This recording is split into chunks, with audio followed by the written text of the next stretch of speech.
திரும்பி பார்த்தா கண்டமனூர் ஜமீனு. அவரை நான் பாக்க, அவர் என்ன பாக்க. பாத்துக்கிட்டே இருந்தா முடிவென்ன? வெக்கப்பட்டு கண்ண மூடனேனா கண்டமனூர்காரு என்ன கண்டம் பண்ணிட்டாரு. கண்டம் பண்ணிட்டானா? அப்புறம் கண்டமனூர்காரர் விஷயம் அவங்க அண்ணனுக்கு தெரிஞ்சு போச்சு. தெரிஞ்சு போச்சா? அவங்க அண்ணன் தம்பிக்காரரை கொலையா கொண்டிருப்பானே. அதுதான் இல்ல, தம்பி பொண்டாட்டிய தாம் பொண்டாட்டி மாதிரின்னு அவர் யதார்த்தமா கேட்க நான் பதார்த்தமா விட்டு கொடுத்துட்டேன். பதார்த்தமா விட்டு கொடுத்தியா? புதுசா இருக்கு. சரி, 2 பேரும் சேர்ந்து உன் வாழ்க்கையில விளையாண்டாங்க, போய் தொலையுது. இந்த விஷயம் வேற யாருக்கும் தெரியாத. நானும் அப்படிதான் நினைச்சேன். ஆனா இந்த விஷயம் வீட்டு வேலைக்காரனுக்கு தெரிஞ்சு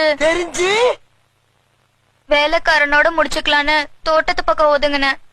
ஆனா தோட்டக்காரனும் பாத்துட்டான். தோட்டக்காரனுமா? அவனாலதான் என் வயித்துல புழு பூச்சி உண்டாச்சு. அத கலைக்கலான்னு நான் டாக்டர் கிட்ட போனேன். ஆனா அந்த டாக்டர் என்ன கலையோ கலைன்னு கலைச்சு